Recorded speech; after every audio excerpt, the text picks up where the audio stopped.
don't know of anybody else in this state that's doing what we're doing with a turnkey program going over all the counties in the state. So, can you hear me okay in the back? There, All right. there we go. Okay, this is our cover your assets disclaimer. To make sure that I hope you've all memorized it now, because there'll be questions. Okay? I wanted to, some of you here for the first time, and those of you who've been here many times, you'll have to hear this again. This is going to be just a quick overview of what we're talking about with the tax sale process in Texas. Okay? Here's how it all happens. If owner of real estate does not pay his taxes, then the county or any taxing unit, what are the three main taxing units? Hospital, school. The three main ones: city, county, and school district. Right. Could be the hospital, could be JV, junior college, could be a lot of things. Any one of these taxing entities can bring the suit. But usually it's the three main ones: the city, the county, and the school district. And they are going to get a suit, the lawsuit, and when they get judgment, they've created a lien, a tax lien. Now, there's a lot of confusion if you go to the internet and they talk about tax liens and tax deeds. Texas is a tax deed state, but there is a lien created. But at the auction, you don't buy the lien in Texas, you buy the house, you buy the deed. In some states, it's the lien that's purchased, but not in Texas. Now, there's a lot of hype out there on the internet about tax sales in Texas, and we want to touch about the reality and the hype. And they're mainly in four areas. Number one is that you can buy tax sales pennies on the dollar. Well, let's talk about a house that's $100,000. Well, you can buy this beachfront property for pennies on the dollar. And you'll love the neighbors. I mean, you really will. Good house. No reaction. Okay, I'm just kidding. We've got a $100,000 house. They owe $8,000 in taxes. That's pennies on the dollar. Do you think for a minute you're going to be the only person of the 100 or 200 people there that know that this is a $100,000 house and that you can buy it for $8,000? That's the hype. It's not true. Most of you have been to the Dallas or the Fort Worth auctions. It's a bidder's auction. You bid. The bidding starts there. You might have to pay $20,000, $30,000, maybe $40,000 for this house. So it's really not always going to be pennies on the dollar. On top of that, whatever you bid, that's just the beginning. Because then you're going to have to pay somebody for having done the research. Maybe it's us, maybe it's you, or maybe it's your time that's worth something. You've got taxes since that judgment, because the opening bid is only going to cover taxes up until that judgment date. And the taxes didn't stop there. It might be a year or two that you have to pay them. And then you've got to insure the house. You want to secure it. You want to lock the doors. You might have to evict someone. That's a little expense. And they tell me when somebody moves out of a house, every now and then you have to have some maintenance issues. Is that right? Yeah. Right. And it might be vacant for a while, and you have to market it. So, is it still a good deal? Maybe. Is it pennies on the dollar? It's more like quarters on the dollar. That's the reality. Now, let's put that in a proper perspective. It's sort of like buying a house for the down payment, and never having to pay principal and interest. How's that? That's not all bad, is it? So that's the first thing. The second thing is there's this thing that about wiping out all the mortgages and the liens, all liens, interest, and encumbrances are erased. That's what it says on several of the gurus' websites. And that's not true, it's hype. Tax liens in Texas are a super priority lien, which means it generally, not always, generally has priority over most other types of liens, debts, claims, etc. What are they? Government liens. Government liens stay. An example of a government lien? EPA. Especially in a commercial property. You have a very good chance of having some sort of EPA lien. You really have to check that out.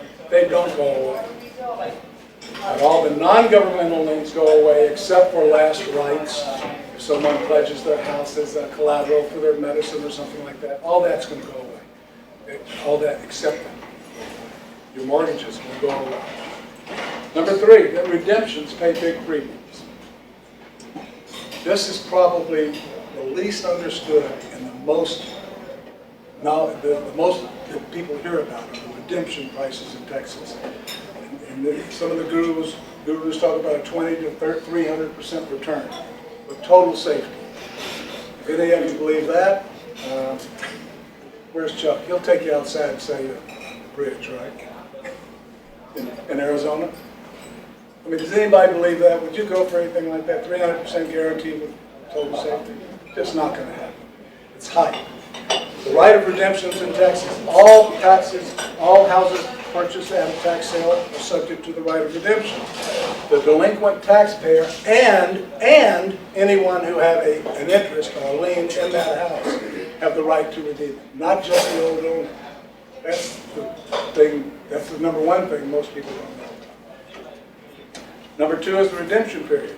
2 years if it's homestead or agriculturally designated, if they qualified for those when the suit was filed. They don't have to have obtained the homestead exemption. They only have to have qualified for it, which means they have to be living in that house as their primary residence when the suit was filed. Not today, not when the judgment, when the suit was filed. And most people are not aware of that. Most everybody today, they say, oh look, there's no homestead exemption. It's only going to be a 6-month redemption. That's not necessarily true. It doesn't, there's case law that says it doesn't matter if they applied for the homestead exemption or not. They automatically were qualified for it if they were living in the house as their primary residence when the suit was filed. The amount of redemption you get, the amount your winning bid was, and the recording fee, and the amount that paid by the purchaser for additional taxes that we talked about, since the judgment, and any penalties and interest, and any other costs on the property, by the way, which includes our fee, and the amount reasonably spent maintaining, preserving, and safekeeping. Those are the 3 magic words.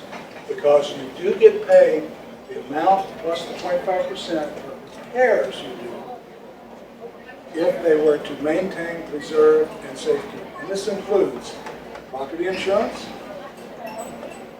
any repairs and improvements that are required. Now, required means they're required to maintain, preserve, or safekeep.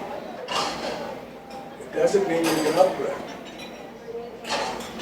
And any lien payments for hazardous conditions, any HOA dues, any impact or standby fees, and management fees, all of those, plus 25% if they redeem it in the first year, and 50% in the second year.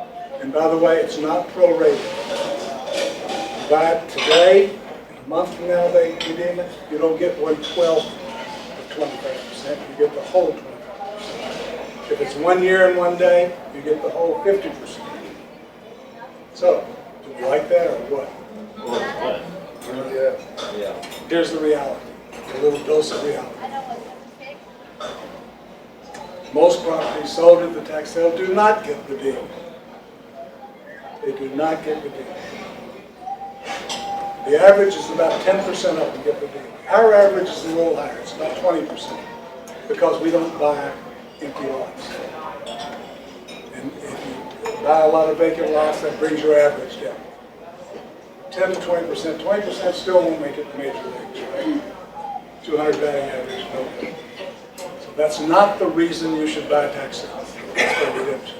If it happens, great. It's a home run. Meanwhile, you buy it for singles, doubles, and triples.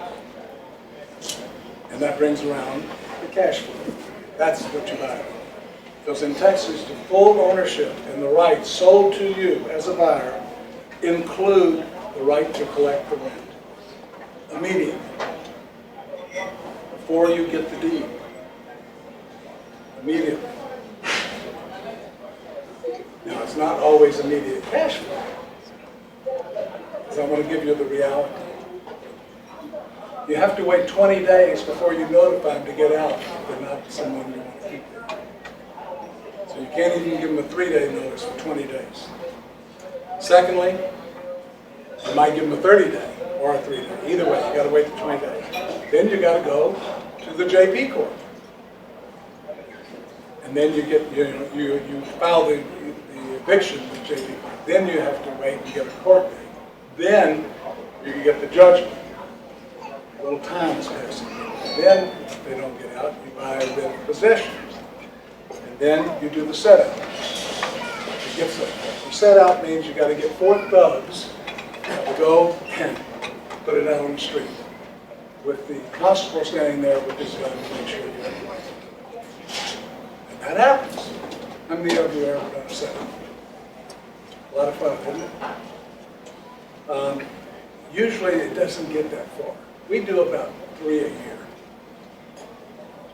It usually doesn't get that far. Then you have to make ready, and then you have to market the house and get somebody else in.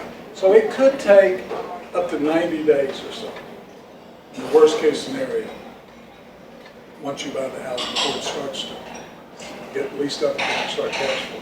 Could be a lot sooner. Could keep the people, it could be a renter in the house already and just start in there. So what if it's not redeemed? It's not redeemed, you get to collect the rent during the redemption period. And after 2 years, you can keep it as a rental, you can owner finance it, you can sell it retail or sell it wholesale. Now why did I say 2 years and not after the redemption period? Because some redemption periods could be 6 months. The reason is you probably can't get title insurance for at least 2 years. And the title companies sway back and forth just like mortgage companies. They change their rules every month or every week. The latest is they're now saying, oh, it might be 4 or 5 years before we can do this. Oh yeah, I've heard that. Our underwriters told us that. Don't worry, 2 years from now it won't be that. It'll be 2 days if everything happens. And that's just one title company. So don't get scared of all that stuff. That's today.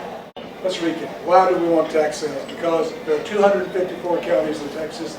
They don't all have tax sales on a given first Tuesday of the month. They all could. And if they have a tax sale, it has to be on the first Tuesday of the month. But typically, 50, 60 counties will have a tax sale in a given month. Some of the counties don't have them every month because we have more people in this room than they have in that county. Some counties like that in Texas. And we can buy it for quarters of a dollar. The penalty rate for redemption, 25 to 50% based on your purchase price plus all your other fees and costs. And it's full payment, not prorated. And they're super priority position with their liens. And you get rental income, and after auction, that's a whole different subject. After the auction, the strike-off properties, the resales, all those, which we're doing a lot of. We bought 3 of them that way in the last 6 weeks. And we're buying them more and more. And we're going to have them available for you. So why isn't everybody doing it if it's so much fun, it's so easy and all this stuff, right? Well, it's not easy. Number one, there's a big lack of knowledge of the general public and investors as a whole. It's too much work. It's too much work for one person if he's going to go beyond one county. I guarantee you that. It's too time consuming to do all the work. Up to now, there's been no one source to go to. Up until we came along, right? So we've come up with a turnkey solution. Here's what we do. We look at all the counties and we screen them for the tax sales every month. Then we scrub those lists to find those that meet the parameters. What are our parameters? Our parameters are cash flow. Then we research to get the data necessary to make decisions. Because the data you get from Weinberg, Purdue, McCrary, and those law firms are not enough for you to make a decision. That's just the tip of the iceberg. They don't tell you how many bedrooms and how many baths in those cases. They don't tell you what the rent is. They don't tell you a lot of things that you really need to know. Then we put it on a worksheet. We provide these for our priority members. So you can decide what you want to bid on the house. Then we do the lien search to make sure there are no liens that would stick around after you buy the property. Then we visit the property, and we take pictures, and then we go back and we revisit our spreadsheets. And you can consult with us, unlimited time, to help you make decisions about buying these properties. And then we have to prepare for the auction. Who's going to go to which auction? Because they're all at the same time. And when I say you have to prepare for the auctions, you do. In July, we wanted to go to 2 counties that wouldn't let us in because we didn't apply early enough. One of them required at least a week ahead of time. So there's a lot of research you have to do on this. In Dallas County, as most of you know, they kind of stop the auction where you make payment. It's got to be a cashier's check, so you have to know what you're going to take with you. In Grayson County, you can pay with a credit card. In Hunt County, if they know you write them a personal check. So every county is different, and you have to prepare for each one. In addition, you have to then make sure the deed is recorded. You have to secure your house. You have to insure it right away, and we're going to do all this in our turnkey program. And then we're going to convert these purchases to cash flow. That's what we do in our turnkey program. Now, that brings about a lot of unknowns. Some of you may have had a little hint or two this week about some of these unknowns. Did any of you get that email? Just a few. Like, will the property be paid off before the sale? Anybody ever have that happen? You get all excited about 2 or 3 properties, you go down there, they're not there. How about getting outbid at the auction? Does that ever happen? Is the house vacant or occupied? Well, one of our LLCs several months ago, we were 99% sure these 2 houses we bought were great, they were occupied, cars in the driveway, everything. Guess what? Neither one was. And they were ransacked inside, big time. What an unknown factor to deal with. And if you do find the owner, is he considering redemption or not? Wouldn't it be nice to know that? What's the condition of the inside of the house? You can't go knock on the door and find out before the sale. What's the rent? And what's your cash flow? These are unknowns. Would you agree? That makes it a little tough. So we want to remove the unknowns for you. That's why you're here tonight, right? Okay. Introducing the Texas 2-step. What is it? Step 1, we buy the properties. Step 2, you choose the ones you want. That's it. Real simple. We're going to buy them first and give you a choice. So all those unknowns that we talked about. Remember, will it be paid off? Will you get outbid? Is it vacant or occupied? Former owner considering this, on and on and on. Guess what? It's gone. Will you get outbid at the auction? No way, because we've already bought it. Is the house vacant or occupied? We're going to visit before we let you know. Is the former owner considering redemption? We're going to let you know because we'll have talked to him. What's the condition of the inside? You'll get pictures. What will be your total out-of-pocket cost? You'll have that. What's the rent? We'll know exactly what it is. What will your cash flow be? We'll know exactly what it is. The unknowns will be gone. Does that sound good?